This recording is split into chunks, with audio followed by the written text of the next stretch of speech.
Hello, my name is Cynthia and welcome to my flosstube channel.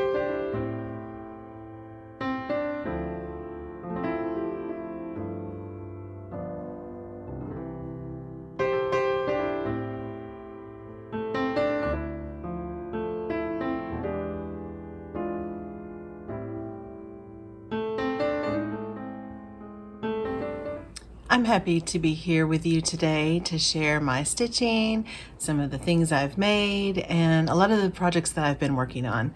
Today is Sunday, March 14th. It's in the afternoon and I had a little bit of downtime, so I thought I would pop on and show a lot of the different projects I worked on. To get started, I had one FFO since I saw you last. And it was actually finished last year, but I really love the way this project turned out. This is Carrot Row by Teresa Kogut, and it came from the Prim Stitcher Punch Needle magazine. That's always so hard to say.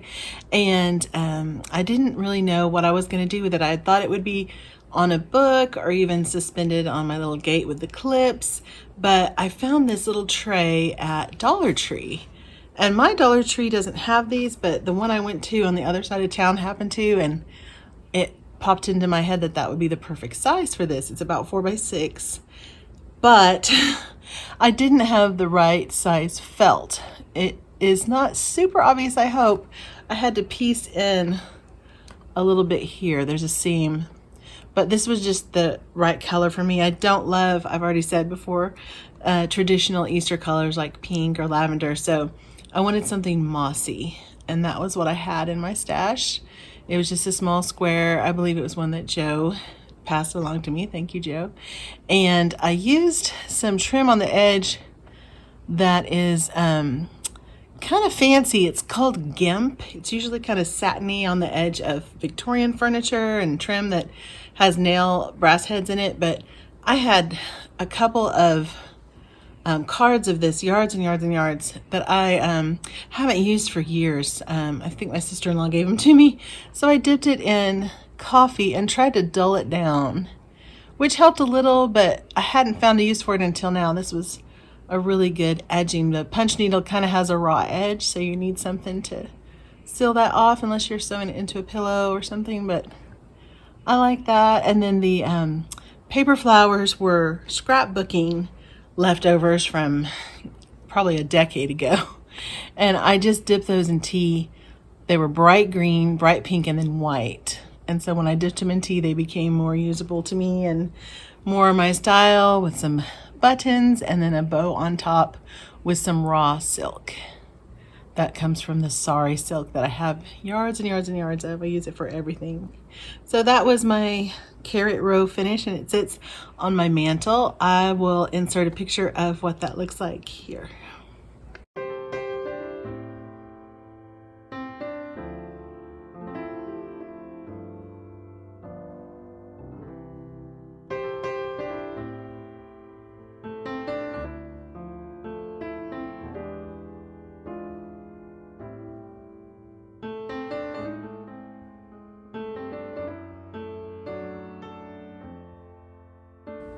Okay, I had some previous finishes that I wanted to share since I only have one FFO this week, and one of them has a fun tie with a fellow stitcher in Australia, actually New Zealand, I think. So y'all have probably seen this already, but I've showed it before. This is Welcome Spring by Brenda Gervais, and this chart was passed to me by a fellow stitcher, and then I gave it away to Mel, Patchy Pony Stitcher, and I saw on Instagram that she had just finished this. So I was so happy that it had its third stitcher work on it. And I used Monaco that I dyed myself, double dyed actually, and I thought that turned out really pretty for that sheep to stand out on. This is where I learned to make my bees with the lazy daisy stitches and the over one body. That's my favorite way to make a bee. I used some Victorian motto subs on this. I don't think I used any of the called for threads. So I just made it work with my stash. And I love those blue eggs. And the robin is one of my favorite birds. So I had this on a tray, and the tray is so big and heavy that it kept falling, and so it's got some magnets on it, but for now it's just hanging on the wall like this, and I'm just waiting for inspiration to really strike. But I wanted to share that because I wanted you to check out Mel's Patchy Pony Stitcher. And it's my chart that I mailed all the way to New Zealand for her. And then she mailed to me, this is the part that's kind of a circle, this beautiful thread from my spring ABCs. I've finished this now for over a year. If you can see on this heart, there's a beautiful silk that she shared, and on some of the flowers. That was a variegated silk from Silks for You, and she sent that in a Christmas card. So I used her thread to do this spring ABCs, and this is a different bow than I had on it last time. It's a little more simple. I got that ribbon from another friend. Thank you, Donna Ray. And then I used none of the called for threads on this spring ABCs. Y'all have seen my display of this before. If you're interested in what threads I did use, they are listed on Instagram, or if you want to message me, I can get them to you as well, as best as I can remember. And this fabric I dyed to be sort of a gray green, and I think it looks so pretty for spring. You can see my colors in this room with my curtains. I'm in a different spot than usual. I wanted to give you a different view, and this is my more not pastel, but my lighter colored kind of shabby chic space. So see how it matches with those curtains. I thought it was a pretty successful dye, and this is such a pretty piece. So there's some previous finishes from a couple years ago on the Welcome Spring, and last year on the ABCs. I also had a couple of little pillows that I've put out this year that were super fun, and I did something weird to this one. I was gonna show you. I had this chick that is a freebie from Snowflower Diaries on Pinterest is where I found it, and I always loved it, and this finish turned out so cute. It was my first pillow I ever made. I used my own variegated threads that I dipped in some dye to get that tulip color, and my chick was too light. Always in my kind of regrets, I had thought, oh, that was the wrong color that I stitched it. But when I was putting it out, I remembered using pastel powders to shade when I was doing art in high school or like scrapbooking too, and I had a set of pastels. They didn't have a brown in there, but I used some eyeshadow, and I told you this was kind of crazy, and I shaded on top of that bird to give it a little bit of dimension and make it stand out. I would not do that on a big piece like a sampler. Now I'm much more mindful of, will all of my threads show up on this, and if not, I'll immediately pull it out and go darker or light or whatever I need to do. But at this point in my stitching, I just kept going and didn't realize, so I put a little bit of eyeshadow on him and he stands out now a lot better, and it sits in my trough. I'm not sure if you can see this. It's kind of big on my counter, but I have this metal trough from Hobby Lobby, and I have these little kind of sea glass colored eggs in there. And I also had this little pillow for my daughter. That was a little freebie from Snowflower. And then this rabbit I made from Rims by Denise or Chestnut Junction, I can't remember.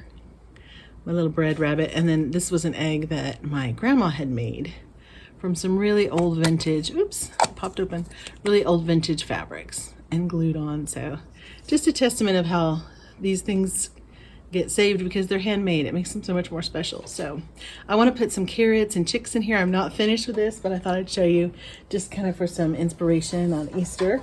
Not such a traditional display. And I think that's all I had on previous finishes. Let me show you a couple of finishes that are not quite done. They're part of larger projects. And then I had a few questions about some color choices and some recommendations. So let me get that out and I'll be right back. Okay, as I said, I've been working on lots of different projects, and I wanted to show you some partial completions of those projects. The 12 Days of Christmas piece by Paulette Stewart is a freebie. This is the square. I finished the 3 days, the third day, and I'm doing this with Lori from Mischievous Stitches and Kim from Barbara's Daughter. So I think I'm just now catching up to where Kim was. I'm not sure where you are, Lori, but I have really enjoyed playing with these colors. They don't give you any colors to choose from. I don't think. Well, there is a key for different symbols, but I haven't paid any attention to it. I have been copying or attempting to find inspiration from the hands-on design pieces, and now I can't find it. I'll put a picture of that here that Kathy Haberman from Hands-On Design did, and I know one or two specifically of hers. The color of the gold there is Whiskey by threadworx, but other than that, I'm just kind of finding inspiration from it, taking some dark greens and yellow DMC and white. And here's the 4th day. This was December, January, February, so this is my March block. I need to finish these 4 birds.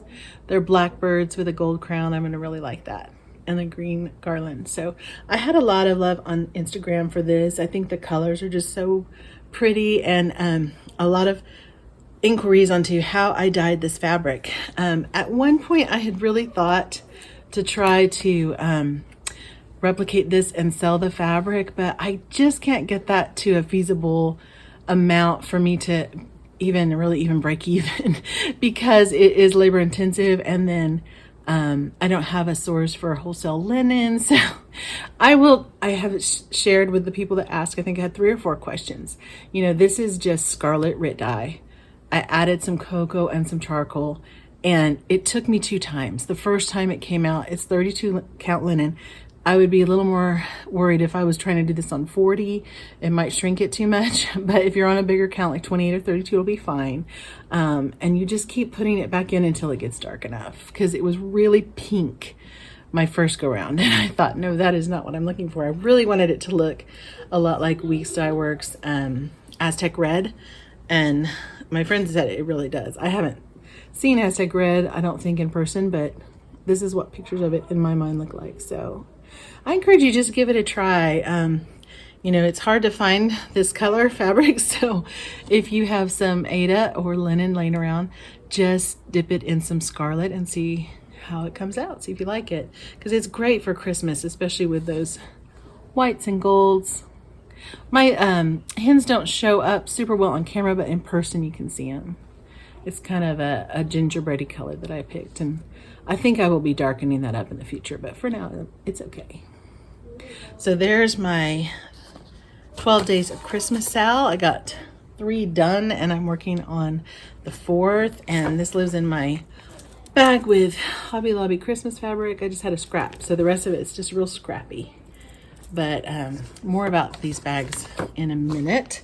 That was a lot of fun. And then I've gotten a lot of love as well on Louisa Coulimore from Hands Across the Sea.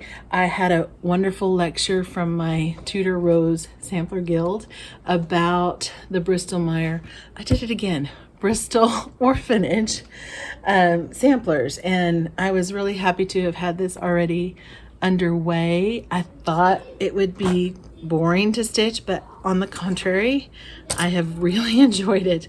I had several questions about it from my last video that I kind of wanted to address as well, and maybe share some resources. This lipstick red thread, and I hope I'm in good enough light to really see that variegation, was just a random choice I made.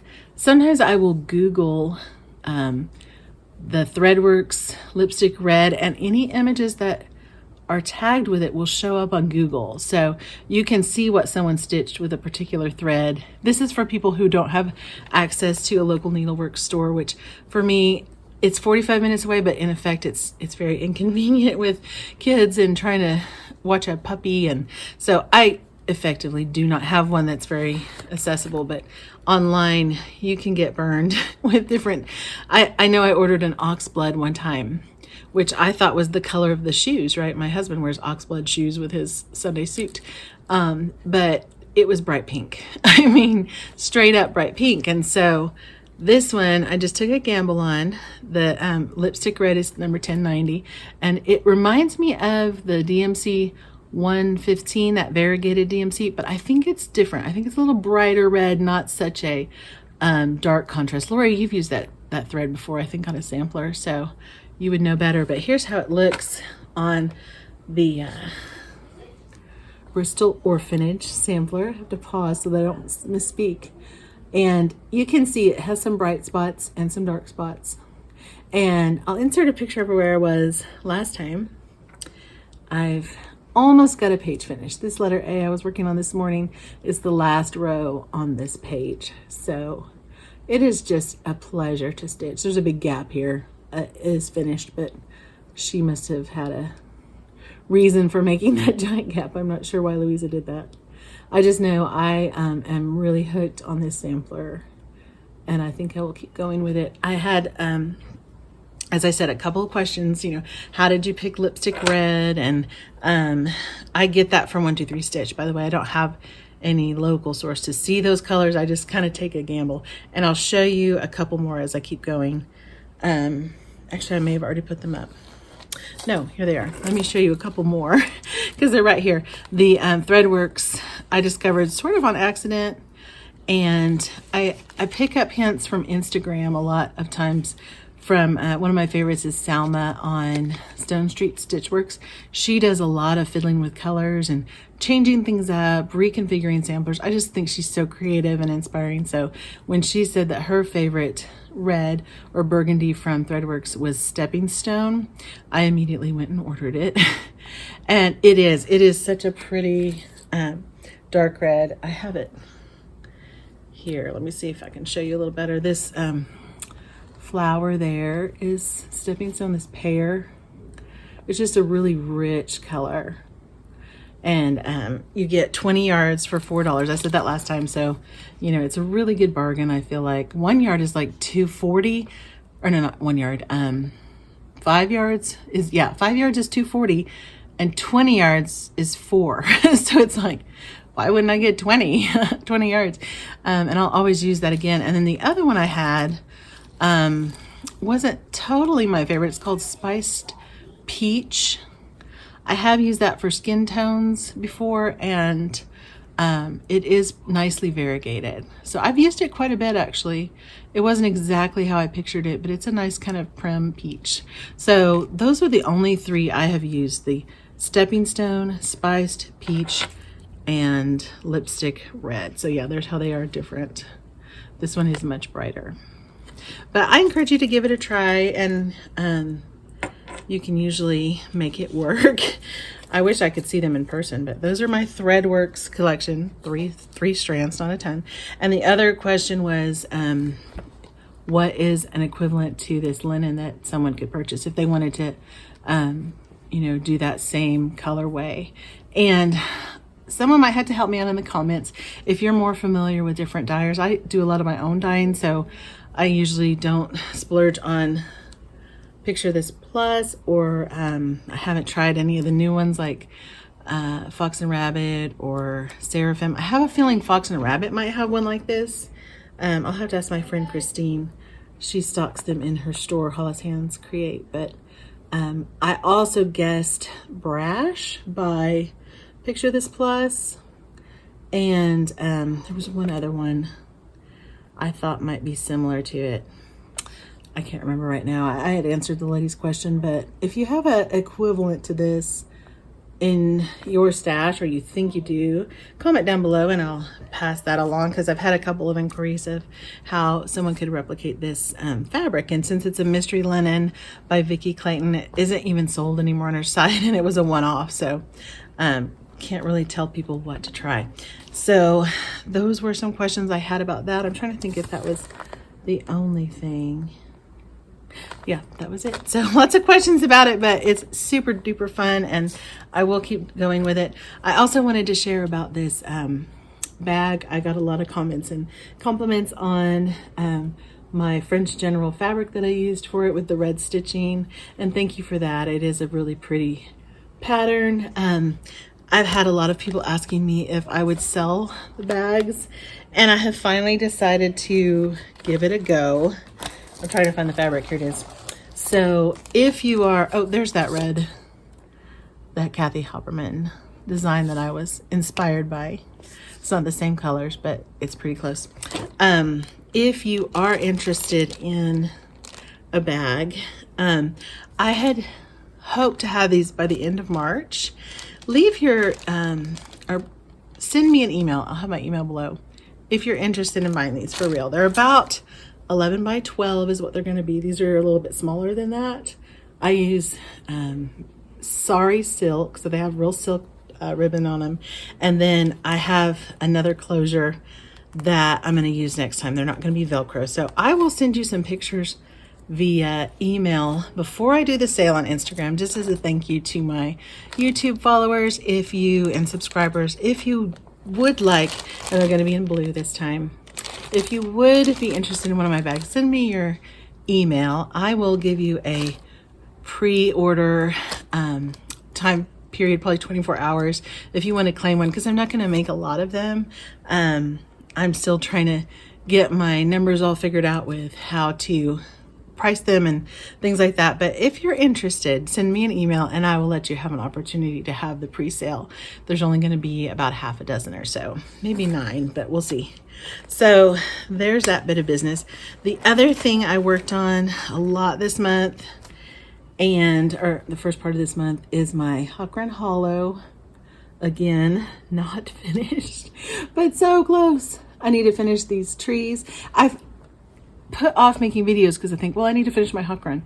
Oh, or I need to finish this. And I'm like, I'll never make a video if I wait to a stopping point, because it's just, I don't always know when it's going to come. It depends on what my schedule allows. And so I thought I would just pop on and show you all these different whips before I get too far behind. This one though is all done in the bottom. I'll insert a picture of where I was last time. And it had a lot of little fiddly things to fill in. These apples, the worm got put in last time. And it's funny, the chart, which I can't show you because it's still upstairs, has the worm going all the way out here, which I get, it does kind of fill that space, but worms are gross. So I just put a little tiny worm in there. He's there, but he's not half of the block, or about 25% of the block. So it reminds me of those worms we used to dissect. Gross. That we used to dissect in science class, and they were like that long, it's like, ugh. Don't want to think about that. So those are almost done. That block is block 6 for me, but it's out of order. And I think I'm going to go back to the top. That'll be less stitching. I don't want to have to count my 93 squares or my 93 stitches for my block. So that hopefully will be done next time. I have a couple of whips that are older. I had slotted to work on a couple of projects. One on the 31st, which is my birthday day. August 31 is my birthday, but I started this on my birthday, August 31, and told myself that I would work on it on the 31st. And I don't know what it is. There's something about me telling myself work on this on the 31st that makes me not want to. So I just pulled it out. I thought, I want to work on it. It doesn't have to be the 31st. So I got a little tiny bit done on the moon walk down, or the night walk down, which is done by my friend Janine. We stitch together sometimes, and she's in a chat I'm in. So she did such a beautiful job. I thought it was so creative, in the garden and the night and the cat. So I just had to do it. But I'm having a little bit of trouble.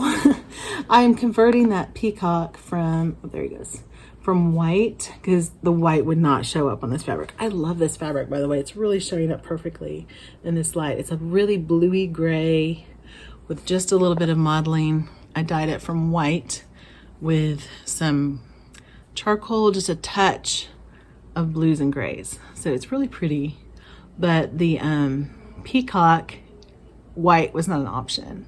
And so I'm going back to the Lagoon, which is one of my favorite threads. And I'm not doing the border on this. It has a really stitch heavy border. I'm kind of doing like Kim Goldman and saying, I don't want to do the border. I just want to do the inside. And wrought iron was what the outside border is. It does have some green variegation. I'm not sure if you can quite pick that up. It's not just straight blue. It actually does remind me of a peacock. So I started stitching that, and my initial thought was to do this piece 1/2, sorry, so that it was kind of not quite so graphic, but more, vintagey, and I'm just not liking it. So it's 32 count linen. I'm going over my stitches that have one strand of floss. I'm going over them again with another strand.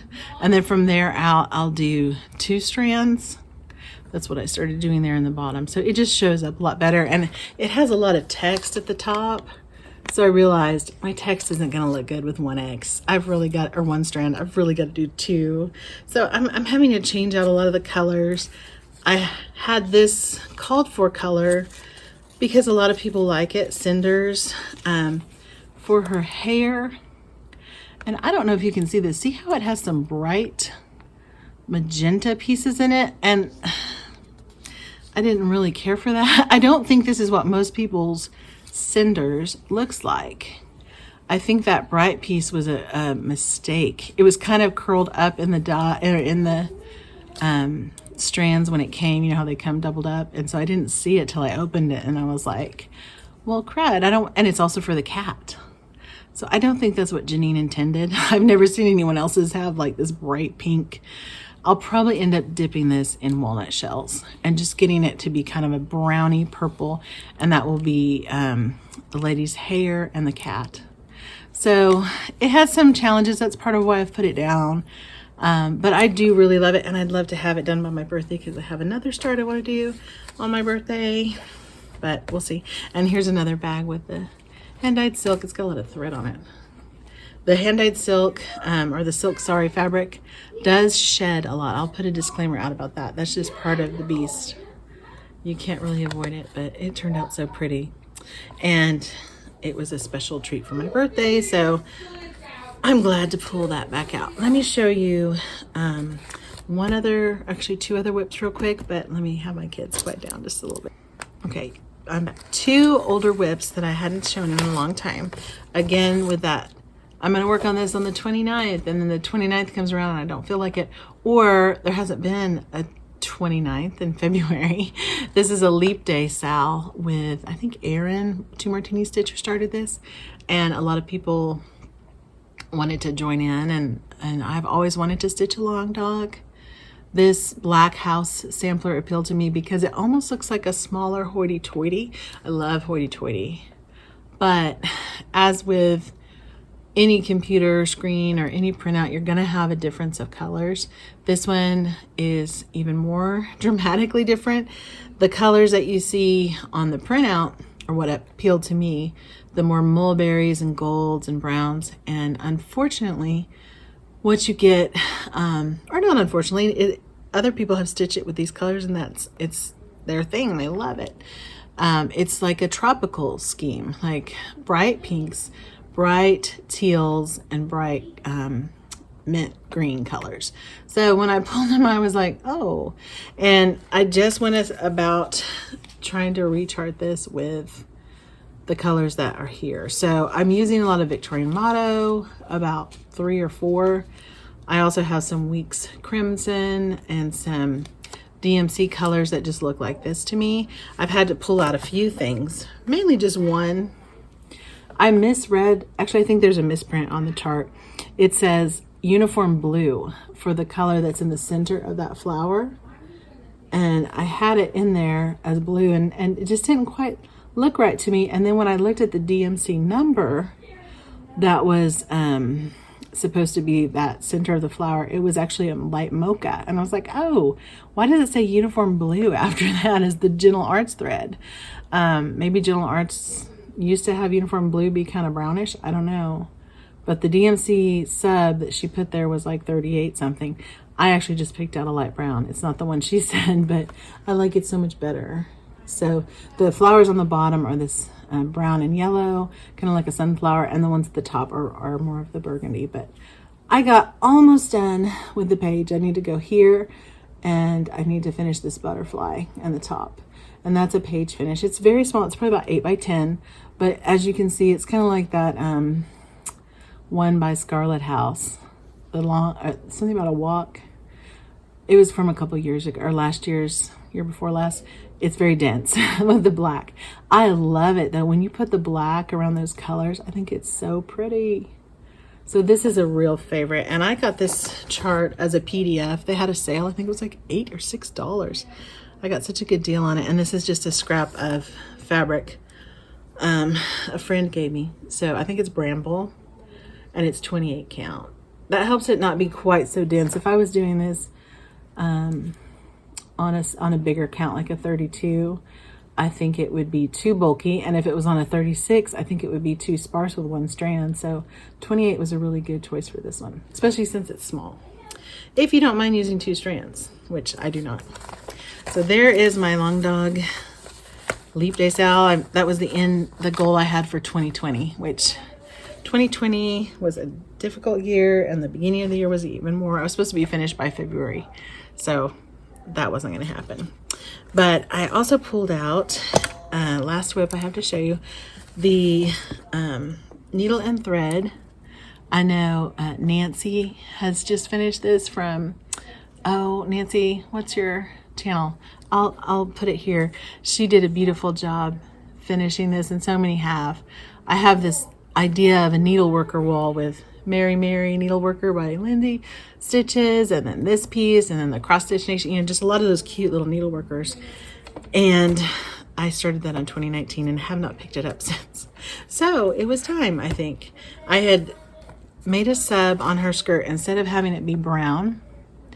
As I said, I thought it would go in this room. I don't actually think it's going to, but you can see how well this color, or at least I hope you can, matches my curtains and my sea glassy green. It's called Bracken by Color and Cotton. I used to get their thread of the month, and then I also had to get another piece. I was worried. I got 2 because Kitten Stitcher has Color and Cotton threads sometimes, or she did at the time. So I got a second strand, and this thread is so fun to stitch because you can just kind of see it variegate. That's a good view of it as you go. So mine's not going to look like, excuse me, mine's not going to look like Brenda's version, but I like it with the blue. It looked more like a skirt maybe than a, she almost looks like she is a bee-scap herself. But she has little sewing implements on her hips. And I'm going to shorten this just a little. I don't think as much as I thought I'd need to, because this is 36 count vintage country mocha. This is going to go in this frame that I got from Michael's 2 years ago. Hopefully you can find something similar if you're interested in it, but it's going to be so pretty in there, I think. Of course, it has more on the sides, but I'll have to pat it, maybe like a kind of puffy finish inside of this frame. So I don't think I'm going to be able to fit all of the elements on there. I'll have to squish them in. And I don't know about all the grass, but I'm not real keen on the grass anyway. So I love that piece. I always have, and I was so happy to pull that out. I'm really thinking more of my Mania pieces from 2 years ago when I first started my channel. So gung-ho and green, thinking, oh, I'll have this all done by next year, and life happens. So I won't be doing Mania this year. I'll just continue to stitch on these pieces. I might do a few new starts for spring or for patriotic stuff, but probably not. I have enough. So those are all the things that I worked on and questions I had. I had just a little bit of haul like I showed you with that fabric for some new bags that I want to sell, and then a couple threads, but that's all I've gotten lately.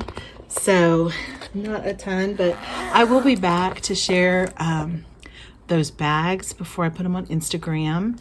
And then some other crafts. I still have to sew my rabbits and my chicks. And okay, I'm going to make a little interjection here. This is sort of a PS, but it's going to be maybe closer to the front. I did send out emails to all the interested parties for the Masterpiece Book Club on March 25th. If you did not receive an email from me, please comment down below and send me a message either to my email or Instagram. My Google account was acting a little weird, so I think I may have missed a couple emails. I sent out all that I had though. So if you have not heard from me, if you have not received an email and you wanted one, please comment down below. And I hope to see some of you on the 25th if you read the Masterpiece. Thanks. I hope to have that Hawk Run Hollow finished. So thank you for joining me today. Thank you for spending time with me, and I appreciate your encouragement. And I've been sort of emotional in my last few videos. I sort of feel bad about it, but you know, it's just real life. Sometimes it's like that. So we're doing better. We're getting through day by day, as we all do. So as I finish my videos most of the time. It says in Psalm 90 verse 17, may the favor of the Lord our God be upon us and establish the work of our hands. Thanks for watching.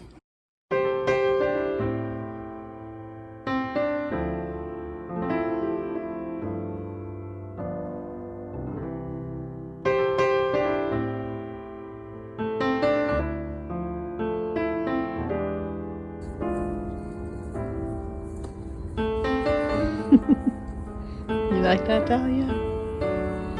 Got your treat and your belly rubbed.